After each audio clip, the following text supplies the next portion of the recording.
You know that story? Okay, that's pretty sad. Good evening and welcome to the Tuesday, January 13th Board of Adjustment meeting. Tonight on our agenda, our first item is approval of minutes from December 23rd. They were in your packet. Did anybody have any notes or changes that they want to propose?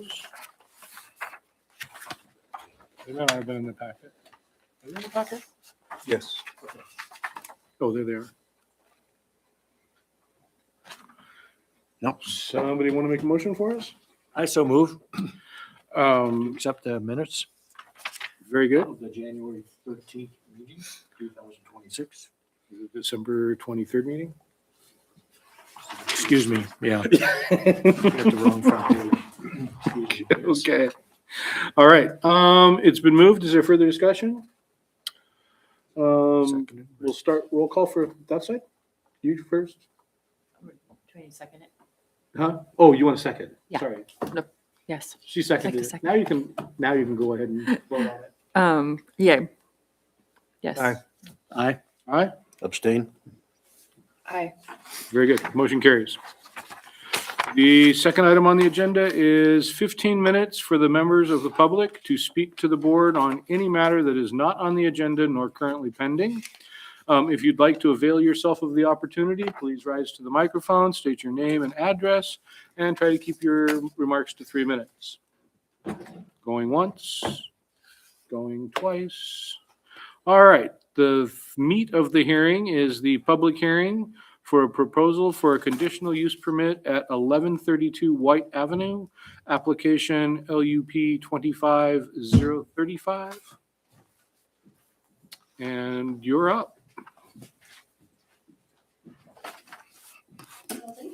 You're welcome. Yes, tonight's application is a conditional use permit application for the expansion of an existing public service facility within a medium-density residential zone, LUP 2025-0035. The proposal is to add 2 building additions onto the existing facilities over at 1132 White Avenue, which is owned and operated by North Ladakh County Highway District as part of their operations for storage and facilities. One structure is approximately 1,662 square feet, proposed for sand storage as a building lean-to addition, and the other is about 2,500 square feet for vehicle storage, and that one is located within the special flood hazard area. The subject site is north of the East Side Marketplace, north of White Avenue, east of Lion Park, south of the fairgrounds, west of Moscow Fire Station number 2, and all of that is west of South Mountain View Road. The subject site has 3 buildings which have been added onto over the years. It's about 2.9 acres in size. It fronts White Avenue. It has a common access with the fairgrounds and the park that continues north to Howard Street there in the southwest corner. There are materials stored throughout the site. There is a gas pump right in the center, as well with some chemical storage tanks also towards the center of the site. And there's some parking available on the west side of that central west building, right there. And most of the site is encased in a 6-foot tall chain link fence. Paradise Creek fronts the property along its south property line, and the 2 proposed building additions are outlined there in yellow. The subject site and all properties to the west, north, and east are zoned medium density residential. That's our R3 zone. And properties to the south are motor business.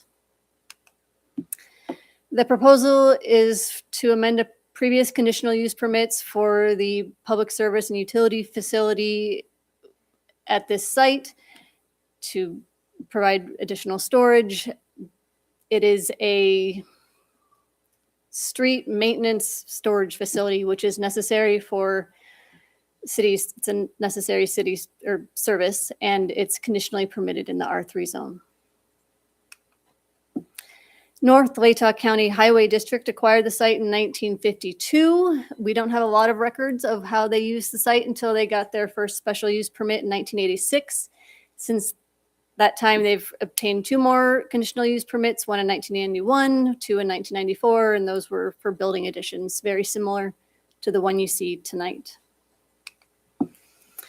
The proposed application meets all the bulk regulations of the R3 zone. The height standards are 35 feet. The setbacks from the front is 15 feet. Rear, which would be the north side, is 20 feet. And the side setbacks are 5 feet independently at least and 15 feet collectively. The unenclosed structure proposed for the vehicle storage on the southern portion of the site is a type of building that the zoning code allows to encroach into a front yard setback up to 48 inches. And that would put this at a minimum distance from that south property line of 11 feet, which is, the applicant is proposing at least that.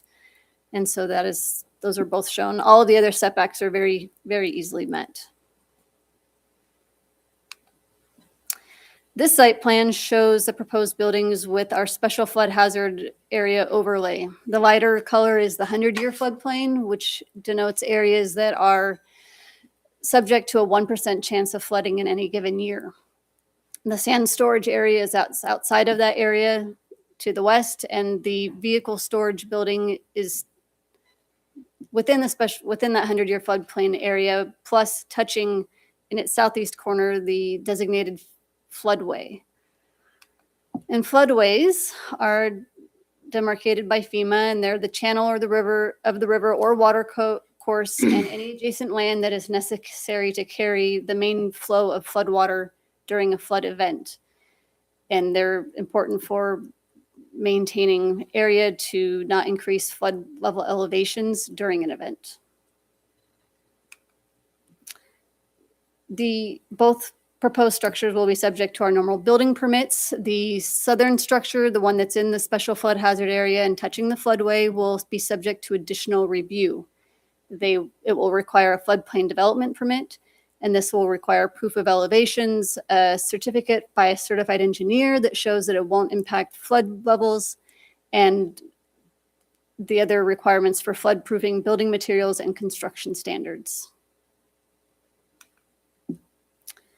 In reviewing this application, the board must use the relevant criteria and standards for a conditional use permit, and they are as follows: that the proposed use is conditionally permitted within the R3 zone, that the character of the proposed use will be in harmony with the neighborhood, that the proposed use will not generate nuisances that are injurious or detrimental to adjoining properties, that the location, design, and size of the proposed use will be adequately served by existing streets and facilities, that the proposed use will not endanger the public health or safety if located where proposed, that the proposed use meets all applicable development standards of the zoning code, and that the proposed use will not be in conflict with the comprehensive plan. Staff has provided our interpretation of how this proposal meets those standards in the staff report. Tonight, the board has the option regarding this application to approve the application, approve it with conditions, deny the application subject to the relevant criteria and standards and any public testimony provided, or to table the decision in order to request more information. Staff is recommending approval of the application for the conditional use permit for the expansion of the public service facility located at 1132 White Avenue with no conditions, and very happy to answer any questions you might have. Any questions for Lucy? I have none. Okay.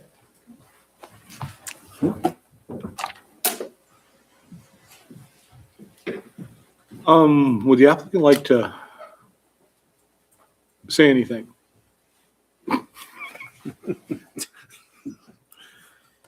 Hi, Scott Becker with the Hodgin Associates, 405 South Washington. I just want to say, Lucy did a great job explaining what we want to do here. A couple questions may have arose as to why we wanted to put the square building where we do. And that's just so that it's for protection of the equipment. So we're trying to get it as much out of the way and still keep, turning radiuses through the site as we access the site. So that's kind of why we're trying to push the limits on that. The other thing is I didn't realize till just a month ago that this was actually zoned R3. So I think we probably will try to change that sometime in the future in case they ever want to develop any other buildings. It just seems to make sense that almost that whole area would probably be better served as a motor business. But that's not for this discussion, just more of a side note, I guess. So any other questions, I'd be glad to answer. Straightforward. All right. Thank you, Scott. At this time, we'll open the public hearing for testimony in opposition to the application.